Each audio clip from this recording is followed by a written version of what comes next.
निर्भय बनूच्या सभेला नगरमध्ये प्रतिसाद।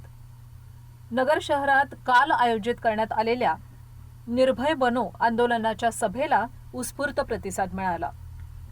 लोकशाही टिकवण्यासाठी प्रत्येक नागरिकानं सरकारला न घाबरता निर्भय बनायला हवं असं आवाहन सभेत करण्यात आलं।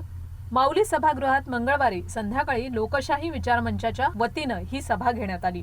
माजी कुलगुरू डॉक्टर सर्जेराव निमसे सभेच्या अध्यक्षस्थानी होते। पत्रकार निखिल वागळे यांनी या सभेला मार्गदर्शन केलं। माऊली सभागृहात झालेल्या या सभेसाठी महाविकास आघाडीचे नेते आणि नागरिक मोठ्या संख्येनं उपस्थित होते।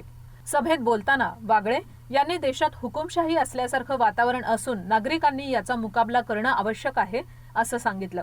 लोकशाही जिवंत ठेवायची असेल तर लोकांनी मौन सोडून स्पष्टपणे बोलायला हवं असंही ते यावेळी म्हणाले। पण आज इथे आल्यावर दोन पत्र त्यांनी मला दिली। एक पत्र किरण काळेंनी वाचून दाखवलं, दुसरं पत्र मी माझ्या खिशात ठेवलं, त्यांना म्हटलं मी वाचून दाखवलं। कारण नगरमध्ये येईपर्यंत मला जवाहरलाल नेहरू माहिती होते, आचार्य नरेंद्र माहिती होतं, इथल्या सगळ्या स्वातंत्र्य चळवळीचा जुना इतिहास माहिती होता, कोणी कोणी बलिदान केलं, काय काय केलं, रावसाहेब पटवर्धन पण नगरचे हेही माहिती होतं मला, अच्युतराव पटवर्धन नगरचे हेही माहिती होतं मला, आणि हिंदू मुस्लिम ऐक्याचा मोठा इतिहास या नगरचा एक माहिती होतं। पण आज पोलिसांनी मला एका माणसाची ओळख करून दिली ज्याच्याविषयी मला काहीच माहिती नव्हतं। त्या माणसाचं नाव आहे आमदार श्री संग्राम भैया जगताप। मला माहिती होतं, मला पंडित नेहरू माहिती आहे, मला आचार्य नरेंद्र माहिती आहे। पोलिसांनी असं लिहिलंय, मी पूर्ण पत्र वाचत नाही कारण ते पोलिसी भाषेमध्ये आहे, ती अत्यंत कंटाळवाणी असते, ते सोडून द्या।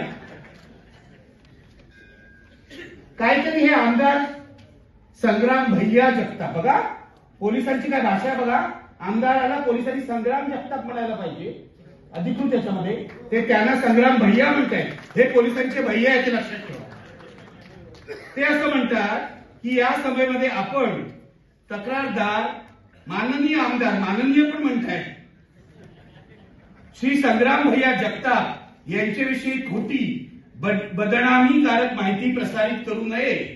यापुढे आपल्याकडून अथवा आपल्या समर्थकांकडून अशा कुठल्याही प्रकारच्या कृत्यामुळे कायदा व सुव्यवस्थेचा प्रश्न निर्माण झाला तर आपले विरुद्ध प्रचलित कायद्याच्या योग्य त्या कलमानुसार कायदेशीर कडक कारवाई करण्यात येईल। म्हणजे अधिकृतपणे या पत्रामध्ये संग्राम भैया जगताप हे जे कोणी महात्मे आहेत या नगर शहरातले यांच्याविषयी बोलू नये असं सांगतायत। माझा काय विचार नव्हता यांच्याविषयी बोलण्याचा, मी तुम्हाला खरंच सांगतो, छोटा माणूस आहे, छोटाच माणूस आहे, गाव गुंड आणि गल्लीतल्या गुंडांविषयी मी फारसं बोलत नाही, आणि राष्ट्रीय पातळीवरच्या आणि राज्य पातळीवरच्या गुंडांविषयी बोलतो, सर्वसाधारणपणे लक्षात घ्या।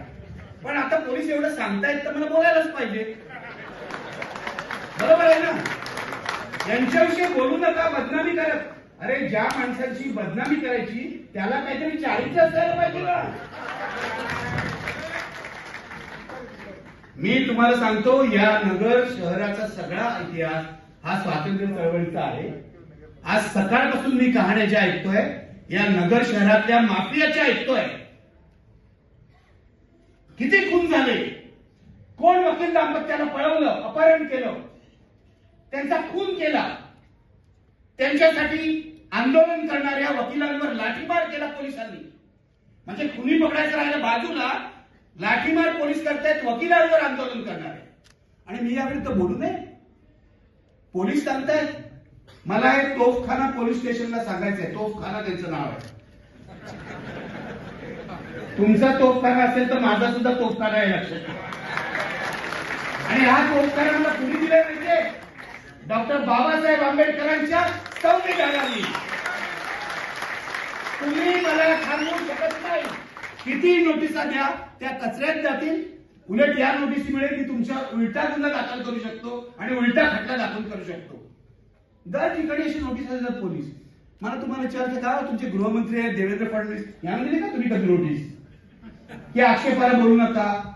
महाराष्ट्रात एक टी राजा सिंग नावाचा आमदार येतो तेलंगणातून, अत्यंत प्रक्षोभक भाषण करतो तो, सोलापूरला गेला, अनेक ठिकाणी गेलं, आणि त्याच्याबरोबर एक नारायण राणेंचा मुलगा असतो,